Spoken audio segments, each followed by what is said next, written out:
Welcome, everyone, to our next episode of the Under the Spell podcast series, where we're going to be unpacking the book, The Spell. And I'm very excited because today we have Tim Richman, the publisher and editor of The Spell, someone who knows the book more intricately than everyone else besides the two writers, I guess. So, Tim, a pleasure to be here and be able to talk about your journey working on The Spell with David and Robin. Yes, Steve, thanks very much for having me. It's been quite a journey, so looking forward to chatting about it. But let's jump right into that journey, Tim, because it's I know this book was a long time coming for David. It has changed forms, it's mutated, it's evolved. And I'm sure you going along that journey has been both interesting and rewarding. Take us through a little bit of from the very first conversation to the point we are now, where the book is printed and getting onto shelves.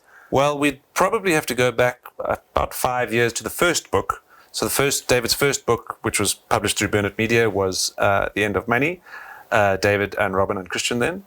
And I would say then second book was the following year, which was The Age of Menace, which then became Unequal. And around about then, I'm thinking this is now 2022, so solid 3 years plus ago, David mentioned he wanted to do a book on climate change. A book on climate change. Okay, what could possibly go wrong? Climate change, from a publisher's perspective, it's a difficult topic. There are lots of books on climate change, and at the same time, they're very polarizing. So you're essentially either for climate change or against climate change. So in the last 3 years, David and Robin have done other books, one which was more work-related, more sort of industry-related, which was Why Banks Fail, which was a great book, but quite specific and in some senses an easy book. It was essentially, David's work history. And then there was the memoir project as well, but The Spell's been going on in the background. And every few months, or whenever I checked in with David, he'd let me know that something was up on The Spell, or that they've done, 20,000 extra words. And next thing I hear it's at 200,000 words. So 200,000 words is a lot. And we knew that it was never going to end up at that length. But I kept sort of the more words, the slightly more concerned I was. Because David and Robin's ability, I would say, or one of their key abilities, is to have a readable page-turning book, a complex topic which you can read, it's accessible, you want to turn the pages rather than, yawns and go to sleep. But 200,000 words is a push, and you're going to have a book like this thick. Anyway, we were very clear about me not getting involved in the content originally, so that when it finally landed on my desk, I could see the wood for the trees. So the editor's role is, one of the roles is to do a strategic assessment, at a draft level. And I didn't want to be tainted by knowing certain things along the way. What I did know was that the idea of a climate change book had changed. I knew the title was The Spell, and it was sort of no longer about climate change. But climate change was going to be in the book. And essentially now that I've edited the book and had obviously lots of conversations with David and Robin, is what they found, or what I think they found, was that the topic was too polarized and too much of a hot potato to really, it was too much of a rabbit hole to get down into. And what was more interesting for them was understanding why people have certain attitudes towards a particular narrative or a particular story. And in that case, it was the climate change narrative. So, and this is the point, is the climate change is a story that is told. And depending on how you listen to the story or interpret the story, you're going to have a different perspective on climate change. So that's when I read the manuscript and basically understood that is how the original book on climate change had turned into what is now The Spell, I loved it. It's always this moment of, when an author you haven't published before sends through a manuscript, there's no pressure, because you can like it or not like it. And if you don't like it, you can say, it's not for us, and potentially good luck elsewhere. But in David's case, he's a Burnett Media author. I've got to read his manuscript. So it's important that it's good. And this one was wonderful. It was different to the previous books in certain ways, but I see it as an evolution of his own storytelling and Robin's storytelling ability, in that the book is even more complex than the original books in what it covers. It's 2,500 years of Western civilization essentially, but it's even more readable. And I'm sure, you get tons of manuscripts hitting your desk, and to have one land on your desk that gives you that aha moment that you're talking about, that you feel like we're onto something. That must be quite a rewarding moment for you as a publisher who's worked with David and Robin for quite some time. How has the book progressed from that stage manuscript to where it actually went to the print? Well, first thing to say is that with a little bit more experience, you actually have fewer manuscripts landing on your desk because you can filter them out further in advance. You can't filter out one of your existing author's manuscripts. You're obliged to read them. So David's first book, The End of Many, David and Robin's first book, that book had a great way of explaining a very complex topic to the layman. The Age of Menace, the second book, was similar in that you had complex topics which gave you which were explained in a way that you had an understanding of how the world was. In each case, there were certain areas that we needed to work on because we felt the reader needed something more out of the manuscript. For The Spell, the key was the conclusion. This is the thing that we've worked the hardest on. It's understanding what is the spell. And so if I get back to the journey of the book from 3 years ago to today, where David started a book on climate change and he ended up doing a book called The Spell, which was quite different to the original intention that he and Robin had. And so, in terms of the edit, working out exactly that definition of what the spell was the key. Sort of, what is this thing? And now, originally I would say the conclusion was not satisfying enough. It was too esoteric. And we've spent the entire edit working out with this question at the end. How are we ending this? How are we wrapping it up? How are we concluding it? And I think that the current conclusion, I have to say, is it's good. Well, that's certainly some encouragement for someone to get to the end of the book. It's a long read. It's a book with incredible scope. There's a lot to it. There are lots of threads, lots of disparate threads, and they come together. And now the end is satisfying. And I will say this: it's a book. It's a multidisciplinarian book. It's got psychology. It's got philosophy. It's got 2,500 years of philosophy. It's got science, it's got maths, finance, economics. But it's all put together and pulled together in such a way that by your final page, there's a small little bit of self-help. There's about a paragraph of self-help, in my opinion. I haven't actually even told David that this is my opinion. And it's brilliant. It's that little insight for me is worth getting right to the end of the book for. And Tim, you touch on the diversity of content in this book, and it really is, it's incredible how the authors have been able to take such a varied scope and pull it into a single book that has a golden thread that allows you to have a conclusion like that. You've worked closely with Robin and David for quite some time, and I think part of what makes your relationship work is there are very few people on the same intellectual level as David, with the way that he thinks and he processes information, and you can hold your own against someone like him, which I think is very important to have that backwards and forwards between the two. But in your opinion, what qualifies, even though they're both very smart, David and Robin to be writing a book such as this? That's a great question, and it's an interesting question within publishing today, and I would say in politics and science today is, you've got this, what is essentially an expert problem. And there's so much data and information in the world these days that to be an expert in something, you really have to narrow down your focus. So how are you qualified to write a book that encompasses 2,500 years or more of Western philosophy, plus hundreds of years of psychology, modern science, even I think there's history, economics, finance, linguistics. I'm barely touching the surface here. So it's a great question. So you obviously have to have somebody who's a multidisciplinarian. And that's David. This is David. I mean, this is one portion of his library. Yes. And he's probably the most well-read author that I've ever dealt with. And I've dealt with a lot of authors. I've got authors who are absolutely brilliant in an area, maybe in two areas. But David's breadth of knowledge is sort of unsurpassed in my experience, I would say. So he's strategic. And he can... he has to work out where he's going, which is what I was saying. It's been a long journey of working out actually what they've been trying to say. But he couldn't do it without Robin.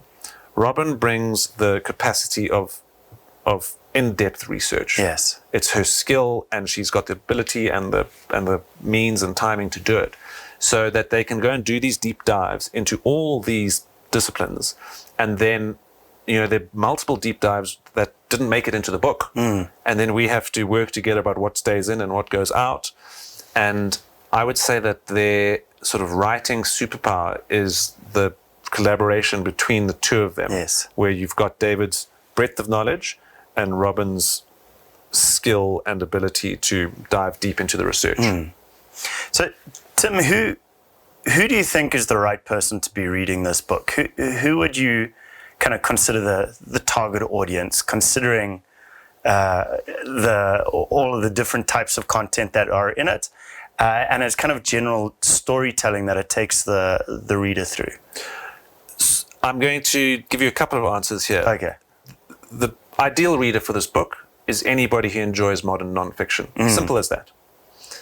But if we're going to go a little bit deeper, I would say that the reader who is going to get so much out of this book is somebody young, so I'm talking age 18, maybe to 30, who is smart, who's interested in the world, and who needs some context of how we are where we are today.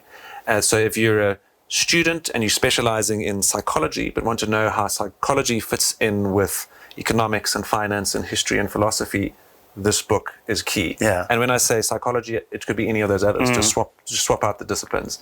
So I would say, every 10 or 15 years, a book comes along that is broad in scope and helps explain to a younger generation how the world works. I would say previously you had Sapiens. When I was younger, I read a book by Jacques Bazoun called From Dawn to Decadence, about 500 years of Western civilization. And it's the type of book that just makes you understand where we are in the world today. And I believe that this book, The Spell, is a similar book. Yeah.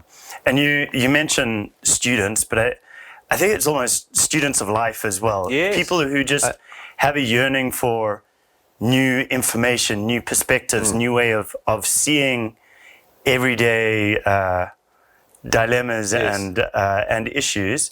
And it really does give a refreshing lens for someone who is inclined. Yes. As I said, anyone who enjoys nonfiction should be reading this. And I mean, even fiction, because one of the brilliant skills in the book is how all these classic fictional stories, whether it's novels, comic books, movies, are sort of bound or woven into what is a nonfiction book. And I mean, you don't have to be 18, you can be 80 to enjoy this book. Yeah. But just for me personally, I think sort of that if you're in those formative years, 18 to 25 or 30, this is the type of book that you should be reading. But I mean, I'm a little bit older than 30, and I loved it. Yeah. And I we all have our biases, and I'm glad I loved it, but I genuinely did. And I consider myself relatively well read, but it gave me new perspectives on topics that I know intimately, as well as certain topics that I have far less knowledge on. So for me, it was a double pleasure. It was different perspectives on things I knew, and then new information on topics that I didn't know so well. And I think the one thing that I felt personally challenged by is how revealing it was about our biases and as individuals, but as society. And you go through all these stories in history, and you see there are a couple of different versions to the truth of a lot of these stories. And we are in a very polarized world. There are multiple narratives going on. You look at two different headlines of two different newspapers, and you swear it's two different stories, but it's on the same thing. How do you, as an editor, help guide the creative process in writing a book like this, where you want to try and be objective, you want to try and maintain a single voice or point of view? And how do you manage it with authors such as David and Robin? That's a great question, and I mean, it gets to the very heart of the book. Is at the heart of the book is this idea that the world cannot be interpreted objectively. It's just impossible. There are too many perspectives, Sure. and we all see it in different ways, and the story is told in different ways. So how do we edit it to try and be objective, or to present? I'll rephrase it slightly. It's how do we present the book so that it can be consumed or read or interpreted by the reader in the best possible way, or in the most likely possible way. One of the technical challenges, for instance, is there are certain topics, and climate change is the obvious one, which are red flags. Yes. And so how you deal with them, you have to be very careful that you are in a relatively neutral space. Other examples that came up in the book were the George Floyd race riots in 2020, the origins of COVID story, similar time. You know, a certain reader the hackles just rise just with those topics being mentioned. So then how do we discuss them? So we looked at certain potentially polarizing or subjects that have been polarized very closely to see how we could manage them as neutrally as possible, but without giving away the end of the book. You know, the conclusion is that we all have biases and we all have predilections and preconceptions, and you know, we need to be aware of these things. And the authors, you know, they have the disclaimer at some point that, you know, they have their own. Sure. But as the editor, the role is to try and bring it to as neutral a perspective as possible, which is ironic given the topic. And I think that's what this book does so well, is it's found a way to share a lot of different stories, a lot of different points of view and perspectives in a way that helps you to think a little bit more critically about the world and about your perception of the world. And I felt forced to face some of my own biases and preconceptions as a result of it, and almost felt more equipped to do so after reading this book. Do you think that's part of the purpose of this book? I think so, and I think the interesting question, maybe for a further discussion with David and Robin, would be if that was their intention to start, or if they subconsciously ended up at this point. And you know, a lot of the messaging in the book is that these narratives that we tell they aren't puppet masters. You know, we live in this age of conspiracy theories. Everything's a conspiracy. You know, if you spend any time online, which I don't recommend to anyone, you know, everything becomes explained by, you know, whether it's the Illuminati or this or that. And that is this human nature to tell stories. One of the main points that David and Robin were trying to make was that the narratives that we tell each other today that sort of guide society in different directions, and they sort of fight and merge with each other, they're mostly developed subconsciously over time. You know, there aren't these puppet masters manipulating things. We live in this age of conspiracy theories, where conspiracy theories are a dime a dozen, especially online. And that's humans trying to make sense of the world. But one of the big ahas for me out of this book was just the understanding that that's not the case. You know, there aren't people manipulating intently, or with direct intent rather. It's just the way things have gone. Often you can have these narratives that end up quite disastrously, whether it's, you know, Western banks propping up third world authoritarian dictatorships, and the original intention was a good one, you know, but over time it's evolved, you know, for certain reasons in certain ways. And, you know, getting back to David and Robin's original intention, I don't think they could tell you that that is what they were trying to convey. But they have, I think, come up with a final manuscript, which does give fresh perspectives. And, as a reader, I can genuinely say that I can look at the world slightly differently with better understandings as a result of the book. And on fresh perspectives, I feel like it's hard to surprise you these days with everything that you've read, and you're very attuned to what's happening in the world.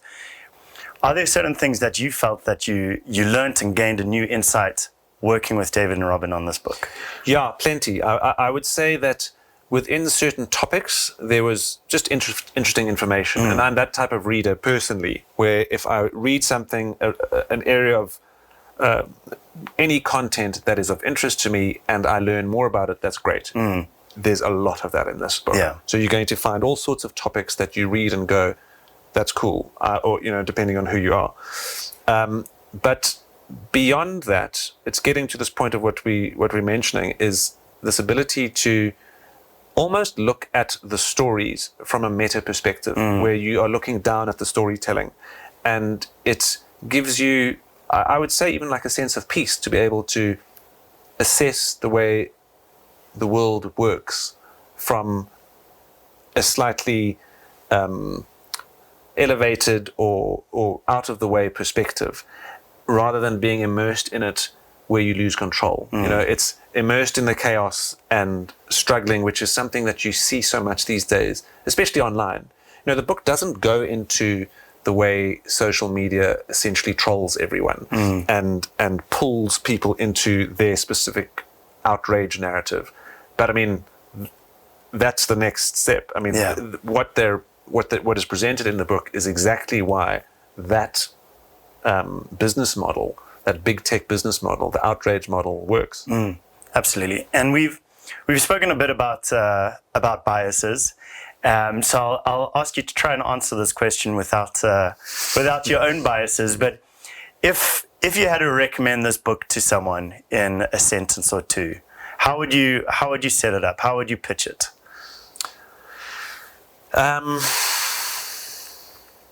Understand the world today. It's not even a sentence. It doesn't even have a verb.